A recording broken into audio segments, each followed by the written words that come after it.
আসসালামু আলাইকুম। আজকের পর্ব দেখার জন্য সবাইকে ওয়েলকাম জানাচ্ছি।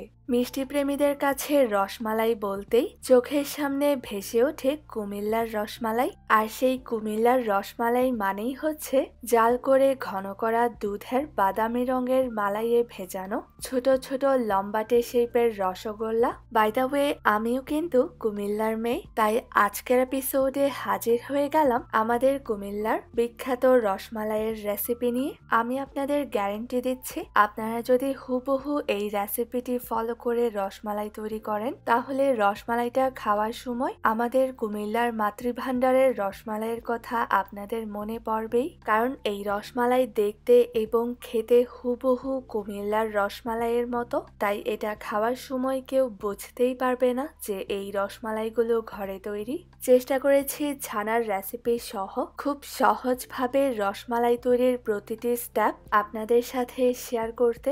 আমি আশা করছি আপনাদের অনেক ভালো লাগবে। ছানা তৈরির জন্য একটি প্যানে নিয়ে নিচ্ছি 1 litre full fat milk. Skimmed অথবা সেমি স্কিমড মিল্ক দিয়ে ছানা তৈরি করে সেই ছানা দিয়ে রসমালাইয়ের মিষ্টি বানালে পারফেক্ট হবে না। এবার চুলোর আঁচ মিডিয়াম হাই হিটে রেখে অপেক্ষা করছি যতক্ষণ না পর্যন্ত বলক চলে আসে। 1 লিটার দুধের ছানা তৈরির জন্য এখানে আমি নিয়ে নিচ্ছি 3 টেবিল চামচ হোয়াইট ভিনেগার। রুম টেম্পারেচারে থাকা পানি দিয়ে দিচ্ছি 3 টেবিল চামচ। আপনারা যদি লেবুর রস ব্যবহার করেন সেক্ষেত্রেও 3 টেবিল চামচ লেবুর রসের সাথে 3 টেবিল চামচ পানি অ্যাড করতে হবে। এবার ভালোভাবে নেড়ে মিশিয়ে নিচ্ছি। বলক চলে এলে ঠান্ডা পানি দিয়ে দিচ্ছি হাফ কাপ। পানিটা দেওয়ার সাথে সাথেই ভালোভাবে মিশিয়ে নিচ্ছে। এই পর্যায়ে পানি অ্যাড করলে ছানাগুলো একদম সফট হয়। এতে করে এই ছানা দিয়ে যে কোনো মিষ্টি বানালেই একদম পারফেক্ট হবে এবং সফট হবে। এবার অল্প অল্প করে ভিনেগারের মিশ্রণটা অ্যাড করে ছানা তৈরি করে নিব। আপনারা যদি লেবুর রস ব্যবহার করেন এই পর্যায়ে দিয়ে দিতে হবে। এই পর্যায়ে চুলোর আঁচ মিডিয়াম লো হিটে আছে। আপনারা যদি চুলোর আঁচ হাই হিটে রাখেন তাহলে ছানা শক্ত হয়ে যাবে। এবার বাকি ভিনেগারের মিশ্রণটা দিয়ে দিচ্ছে। অনেক সময় অল্প পরিমাণে ভিনেগার অ্যাড করলেই ছানা হয়ে যায়, আবার অনেক সময় বেশিও লাগতে পারে। তাই প্রথমে সামান্য একটু ভিনেগারের মিশ্রণ অ্যাড করে চেক করে নিয়ে এরপর বাকিটা অ্যাড করবেন। ভিনেগারের মিশ্রণটা দেওয়ার পর অনবরত নাড়তে হবে, তাহলেই দুধটা পুরোপুরি ছানা হবে। ছানা আলাদা হয়ে যখন সবুজ পানি দেখা যাবে তখন বুঝে নিতে হবে যে ছানা হয়ে গেছে। আর এই পর্যায়ে ছানাটা সবুজ পানিতে রেখে দিব 2-3 মিনিটের জন্য। ছানাগুলো ছেঁকে নেওয়ার জন্য চালনির উপরে একটি সাদা কাপড় বিছিয়ে নিয়েছি। আপনারা যারা দেশের বাহিরে থাকেন আপনারা চাইলে চিজ ক্লথ অথবা পরিষ্কার এবং সাদাটে যে কোনো সুতি কাপড় ব্যবহার করতে পারেন। আর চিজ ক্লথটা আপনারা যে কোনো সুপার স্টোর অথবা অনলাইন স্টোরসগুলোতে পেয়ে যাবেন। এবার পানি সহ ছানাটা চালনিতে রাখা কাপড়ের উপরে ঢেলে দিচ্ছি। এবার ঠান্ডা পানির সাহায্যে ছানাগুলো ভালোভাবে ধুয়ে নিচ্ছি, তাহলে ভিনেগারের গন্ধটা চলে যাবে। সেই সাথে ছানাগুলো ঠান্ডা পানি দিয়ে ধোয়ার কারণে অনেক সফট থাকবে। ছানাগুলো ধুয়ে নিয়ে এভাবে করে এক্সেস পানিটা ঝরিয়ে নিচ্ছে। ছানার চারপাশের কাপড়টা দিয়ে ছানাগুলো এভাবে র্যাপ করে নিয়ে এরপর হাত দিয়ে চেপে চেপে পানিটা ঝরিয়ে নিচ্ছে।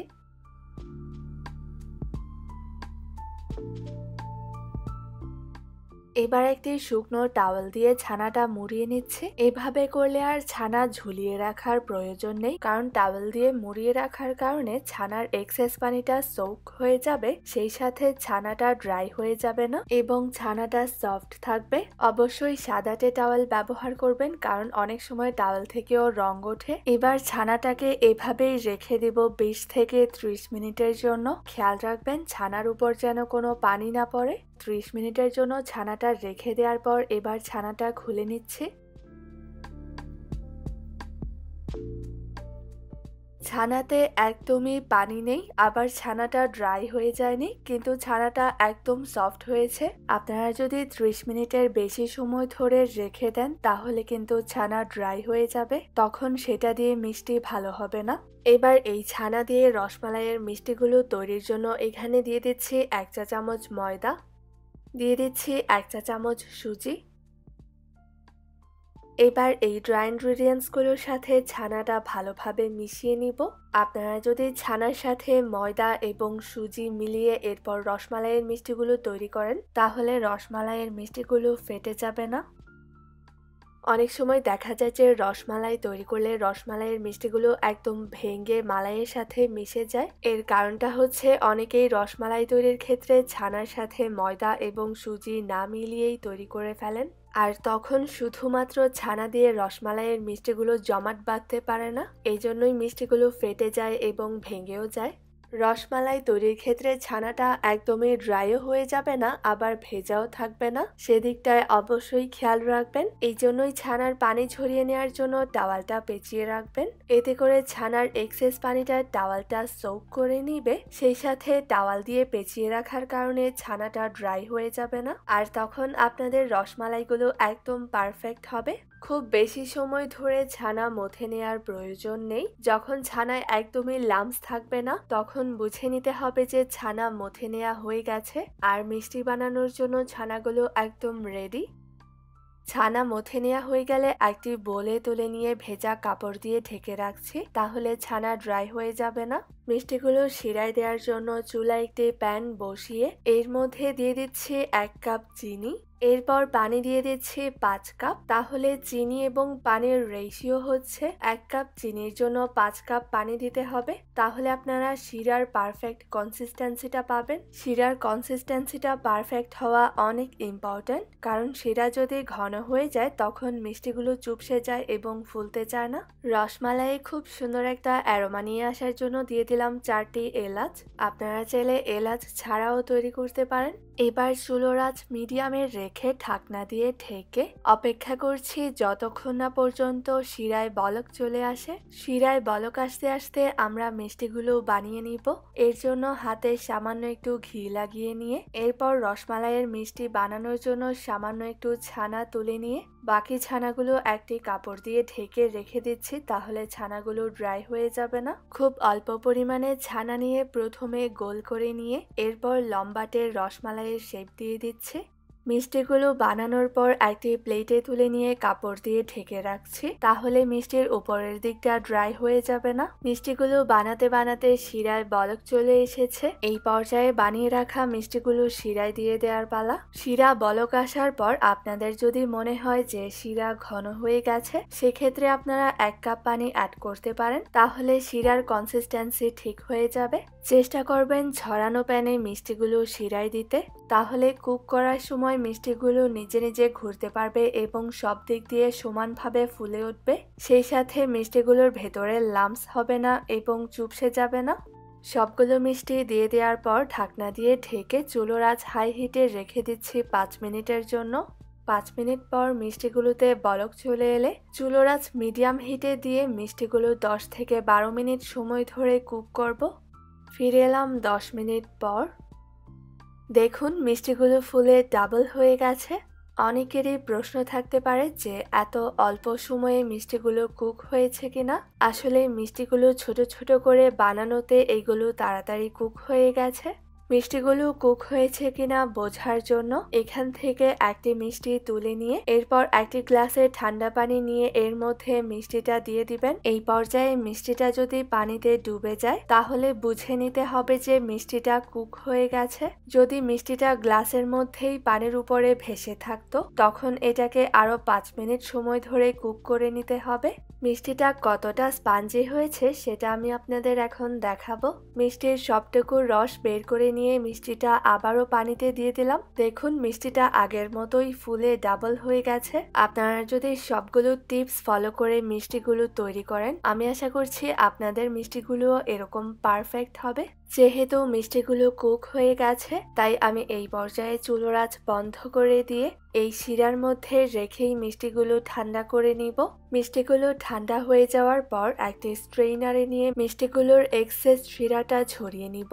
মিষ্টিগুলো অবশ্যই শিরায় রেখেই ঠান্ডা করতে হবে, তা না হলে মিষ্টিগুলো শক্ত হয়ে যেতে পারে। মিষ্টিগুলো এই স্ট্রেনারের মধ্যে রেখেই আমরা এখন রসমালাইয়ের জন্য মালাই তৈরি করব।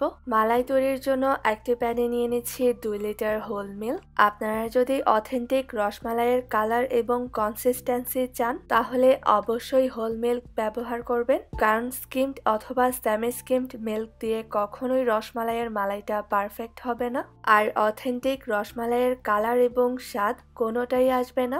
চুলোর আঁচ মিডিয়ামে রেখে ফিরে আসছি বলক আসার পর। এবার চিনি দিয়ে দিচ্ছি হাফ কাপ। এবার কনডেন্সড মিল্ক দিয়ে দিচ্ছি 3/4 কাপ। আপনারা চাইলে শুধু চিনি দিয়েও মালাইটা তৈরি করতে পারেন, কিন্তু কনডেন্সড মিল্ক অ্যাড করলে মালাইয়ের কালারটা সুন্দর হয়, কনসিস্টেন্সিটাও একদম পারফেক্ট থাকে, সেই সাথে খেতে খুবই মজাদার হয়। বাই দ্য ওয়ে, আমি চিনিটা পরিমাণে কম দিয়েছি কারণ আমি এখানে কনডেন্সড মিল্ক অ্যাড করেছি। আপনারা যদি শুধু চিনি দিয়ে তৈরি করেন সেক্ষেত্রে এখানে 2 কাপ অথবা আপনাদের স্বাদ মতো চিনি অ্যাড করতে পারেন। এবার চুলোর আঁচ মিডিয়াম লো হিটে রেখে কিছুক্ষণ পরপর নেড়ে দিয়ে ততক্ষণ পর্যন্ত জাল করতে থাকবো যতক্ষণ না পর্যন্ত দুধটা ঘন হয়ে 3 ভাগের 1 ভাগ হয়ে যায়।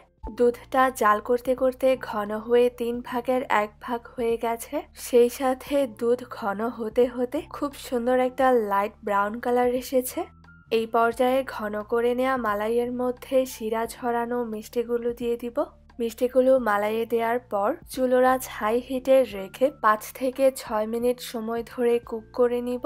মিষ্টিগুলো মালাইয়ে দেওয়ার সাথে সাথেই মিষ্টিগুলোতে মালাইয়ের কালারটা চলে আসবে না। মিষ্টিগুলো মালাইয়ের সাথে জাল করে নেওয়ার পর রুম টেম্পারেচারে এনে এরপর কয়েক ঘন্টা ফ্রিজে রেখে ঠান্ডা করে নিলেই এরপর অথেন্টিক রসমালাইয়ের কালারটা আসবে।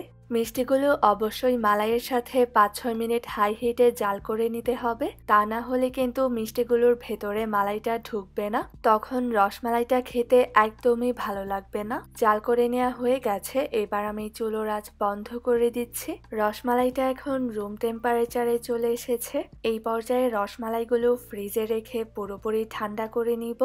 রসমালাইগুলো কয়েক ঘন্টার জন্য ফ্রিজে রেখে পুরোপুরি ঠান্ডা করে নিয়েছে। আপনারা স্ক্রিনে দেখে নিশ্চয়ই বুঝতে পারছেন রসমালাইগুলোর কালারটা কুমিল্লার রসমালাই থেকে কোনো অংশেই কম হয়নি। এই রসমালাইগুলো দেখতে যতটা লোভনীয় লাগছে, খেতে কিন্তু তার চেয়েও অনেক বেশি মজাদার হয়েছে।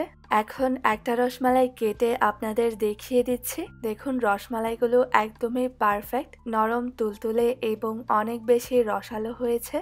রেসিপিটি অবশ্যই ট্রাই করবেন। আমাদের রেসিপি ভালো লাগলে লাইক এবং শেয়ার করে সেই সাথে আমাদের চ্যানেলটি সাবস্ক্রাইব করে সাথেই থাকুন। আজকের রেসিপিটি দেখার জন্য অসংখ্য ধন্যবাদ।